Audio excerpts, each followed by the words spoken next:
Family, this is another video that I wanted to make and that I've been meaning to make for quite some time. Claude Anderson is actually very dangerous. Okay, he's very dangerous. I know he's a prominent voice out there and he's been out there for years. I've known about Claude Anderson at least since 2011. Okay, I'm aware of his books. I'm aware of his work in the community, and I've watched a lot of his speeches and stuff on YouTube. Even some of the speeches he gave out in Los Angeles in the late '90s and in the early 2000s at HBCUs. And I'm also aware of his attempt to invest in Detroit and economically renew Detroit as well, and that whole sort of thing.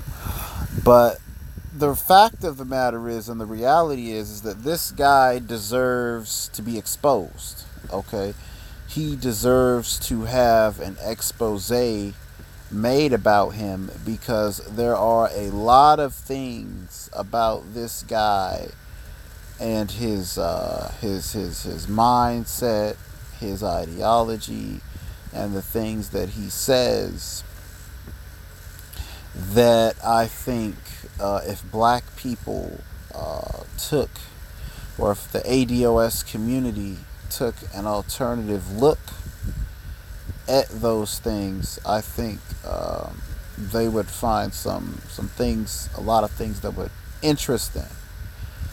Okay, as well as some discrepancies as well. First of all, Claude Anderson tried to invest in Detroit in the late 1990s. That attempt failed. It failed, and it failed for a number of reasons. Okay, but ultimately it failed because of his own short-sightedness and his own ego. Okay, and his own unwillingness to work strategically and effectively with other black people. Okay, you can't just be the one black man or the one black woman who comes out in front of everybody with a big plan that you've written up, with some big plan that you've written up. And you are not actively, and especially if it involves business, and then you are not actively interfacing with the black business community or the black merchant class. It's just you and this plan that you've written on paper. Okay, and you're approaching the Detroit City Council, which anytime you approach a political body like that, okay, you need to do that with a group. You need to, because the only thing that's going to move a political body is large groups of people. And see, this is the problem with black people in trades. They want to approach cities and municipalities and stuff to get contracts as individuals, not as a union. And that hurts them, because they end up losing to groups who do that. And that is what one of the things Claude Anderson here is guilty of. Okay, he approached the Detroit City Council by himself as a single entity and said, okay, I worked for the Carter administration in the 70s. I think he worked for Harold Ford too, I think, if I'm not mistaken. I'm the man with the plan. I'm the one with the education and the experience. Follow my plan. And then when his plan ran into issues, okay, and it ran into problems because he was only a single Negro up there doing what he was doing, he did not have the fortitude to be able to weather those things. Okay, so gradually his plan started to dwindle, and eventually it died off. Okay, now in 2019, we got Claude Anderson. He's out here again, and he's all on Boyce Watkins' channel and stuff. And again, he's portraying himself as the man with the plan, but the reality is he's really just trying to market his book, A Black Labor, White Wealth. And he's trying to market his brand. Now, mind you, he's written a couple of books. I actually own some of his books.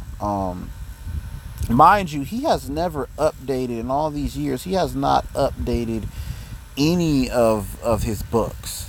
Okay, Black Labor, White Wealth, I think was written in 1995 or 1996. Okay, and in that whole time, Claude Anderson he hasn't written any new editions. He hasn't written any new volumes. He hasn't written any new books talking about the way the economy has changed, how we have the, Silicon Valley and the tech sector now, and the big impact that's going to make, the gig economy and the impact that's going to make. He hasn't talked about any of that. He's just still pointing black people to his book that he wrote in 1995, which is Black Labor, White Wealth, which is an outdated book.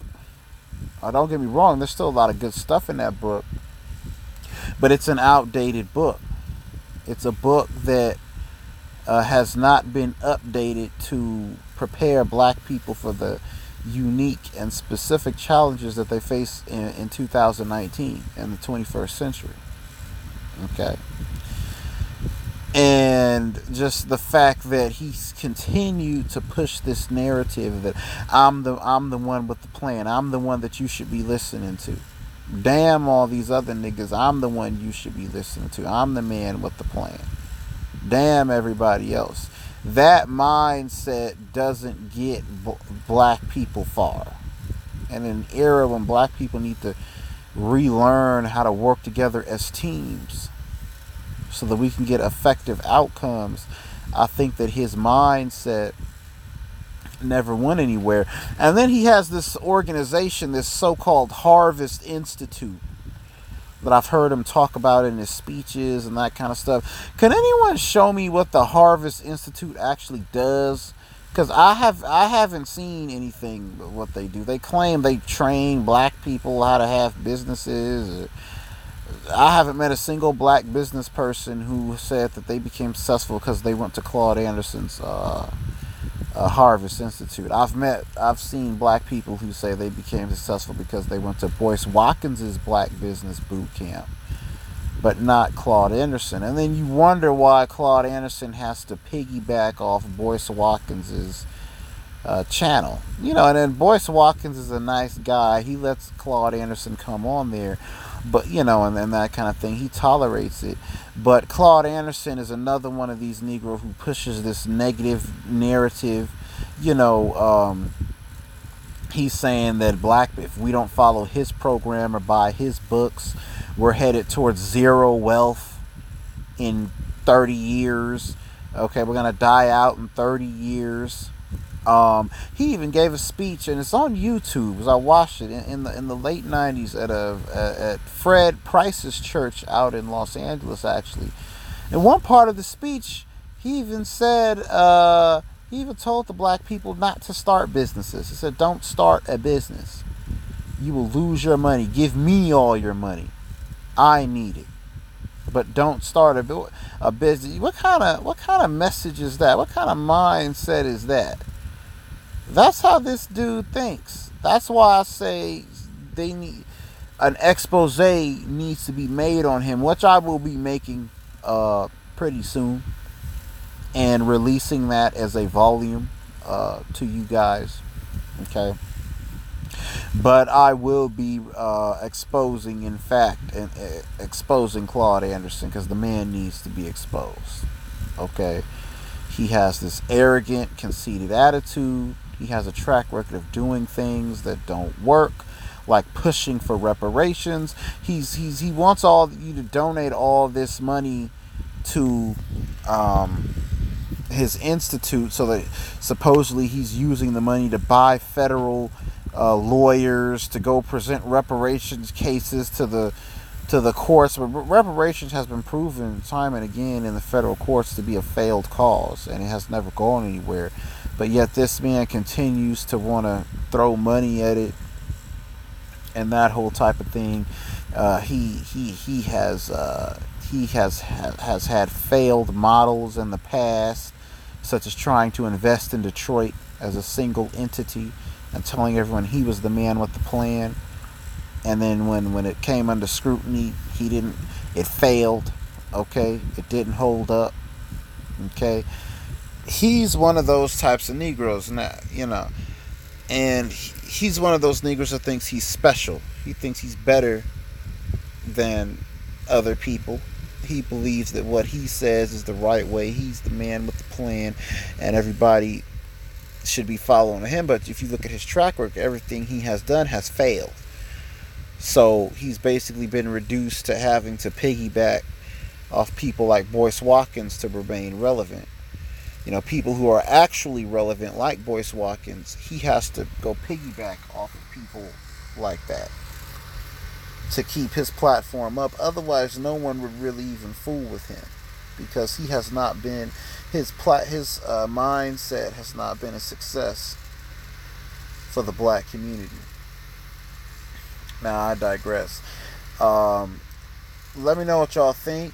I'm going to be coming out with that expose pretty soon on Claude Anderson. Leave, comment, subscribe, get the likes up. Thank you for y'all's support. Peace.